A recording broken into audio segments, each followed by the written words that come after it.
Magandang araw mga kaibigan. Pag-usapan natin ngayon ang nangyayaring total shake-up or reorganization sa US Defense Department at i-relate natin dito sa ating bansa.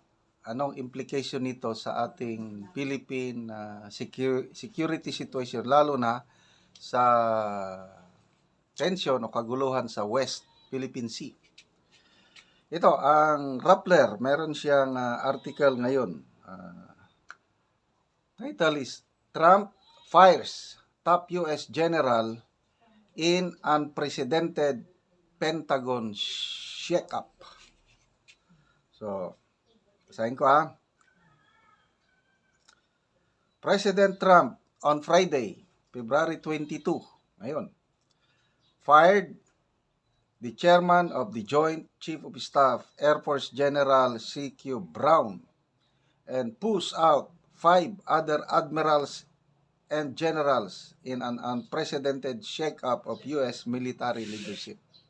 Okay, so 6 na top U.S. generals and admirals sinisante at pinalitan ng mga bago.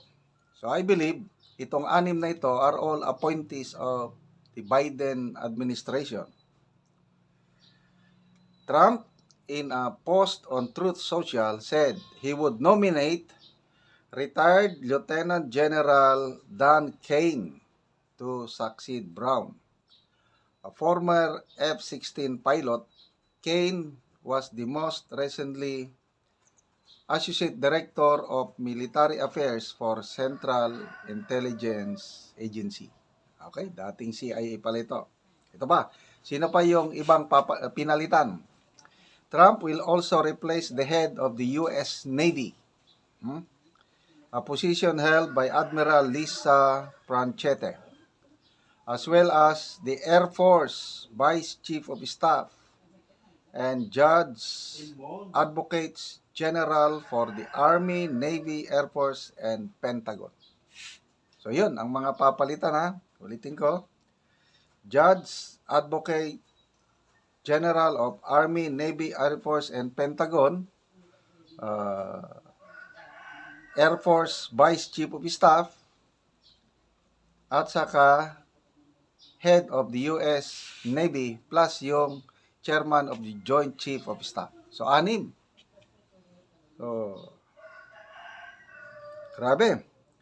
The decision sets off a period of upheaval at the Pentagon, which is already bracing for firings of civilian staff, a dramatic overhaul of its budget, and a shift in the U.S. military deployments under Trump's new America First foreign policy. So ito po, ibang-iba ang foreign policy ni Pangulong Trump kaysa kay Biden.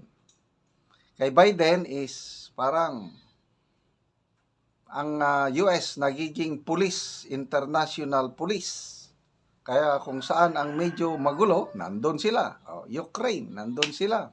South China Sea, dito sa Pilipinas, West Philippine Sea, nakikialam sila kung saan pang ganon din sa Gaza. Nandyan sila palagi. International police nga. Ngayon, ayaw na ni President Trump. America first. So, nag-cut na sila ng budget. Kaya meron silang DOGE, Department of Government Efficiency, pinangunguluhan ni Elon Musk, yung may-ari ng Tesla o Starlink. Cost-cutting measures ang ginagawa ng US ngayon. So, ano ang implication dito sa Pilipinas? Okay.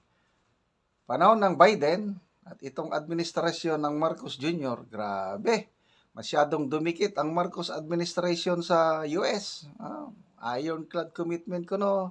Okay, I am not against sa modernization ng armed forces. Hindi rin ako pro-China. Galit din ako sa China. Bakit nila tayo binubuli dyan sa ating mga teritoryo? Kaya lang, hindi ako pabor doon sa foreign policy ng gobyerno nito na masyadong dumikit sa US, umasa na lang sa US, to a point na dinagdagan ang mga EDCA sites. Tapos, nagpapasok pa ng US Typhoon missile system na posibleng magnet yun ng nuclear war. Nalagay tayo sa alanganin.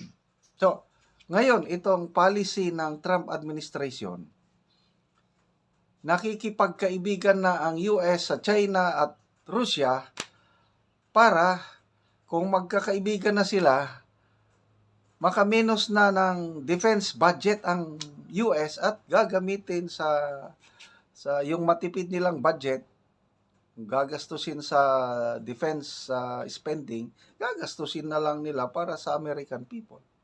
So, ano ibig sabihin nun? Nako, to me, this is a welcome development dahil mas maligtas na tayo sa giyera. Hopefully, yung Typhoon, US Typhoon missile system na nasa Pilipinas, hopefully ma-withdraw na.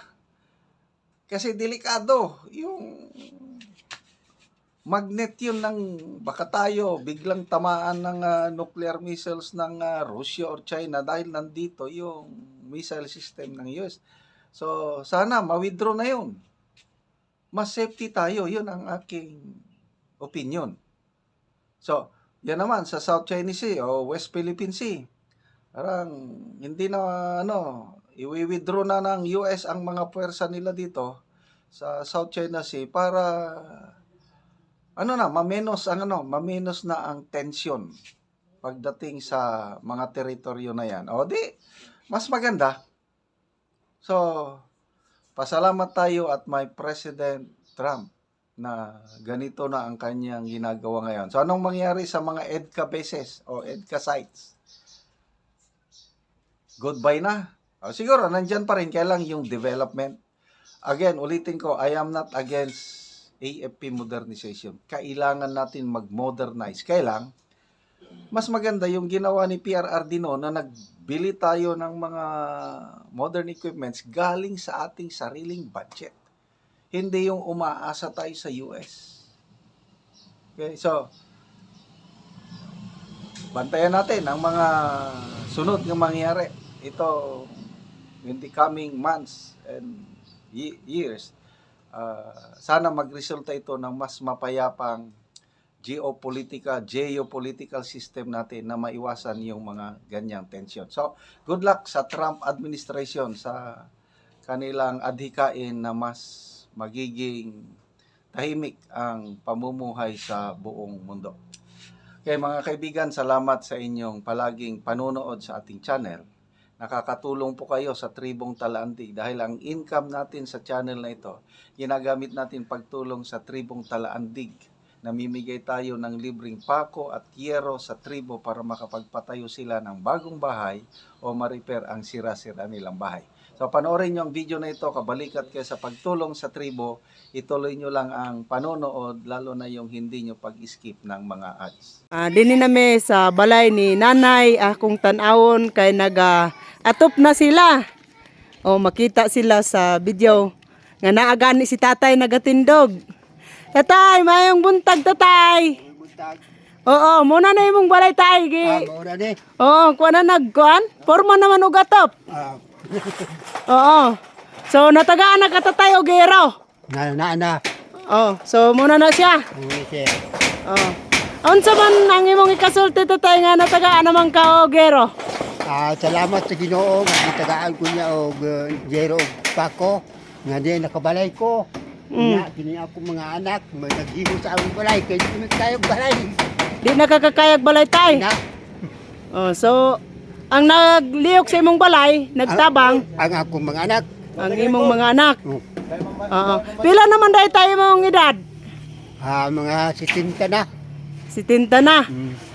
Oh, dili na gid nimo makaya nga mag Oo. Uwi na. Oo. Pila ka buok imong kwantay imong anak? Nipulo. Napulo. So tanan na Wala nakapamilya. pa na pa isa. Napay isa. Oo. Oo. Unsa may imong ikasulti tay sa imong mga anak nga mga buotan kay sila ang nagtabang sa imuha. Akong gipasalamatan sila kay ilang kong gitabangan. Bisan og kanwala ako luyan na sila naghimo sa akong balay. Oo. Nagpasalamat sa Ginoo nga sila gitagaan og mayo nga ano. Oo. O mo na ni imong mga anak tay. Oh, so sila ang nagakuan na, nagaatop na. Oo. Nanay ang balay ni tatay, yang gipatukod niya sa iyang anak.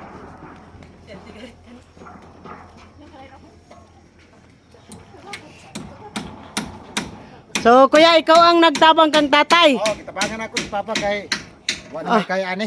Wanay kaya niya. Karang ako mga kobar ako ng mga bayaw. Imong mga bayaw. Among kabangan sa tiulang kay Loy pod kayo. Oo. Amon yung balay aron ay di na gid sila ulanan. Di na sila ulanan. So dako gyud among papasalamat pod nga nataga namong aman. Oo. Kay kini nga balay sa among aman kun matigom mi dire. Sa isinta mi kabuk apil sa mga apo.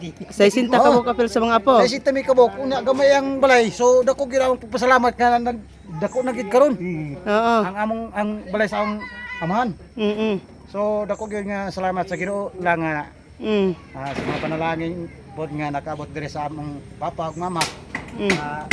Natubangan gyud ang ilang balay. Natubangan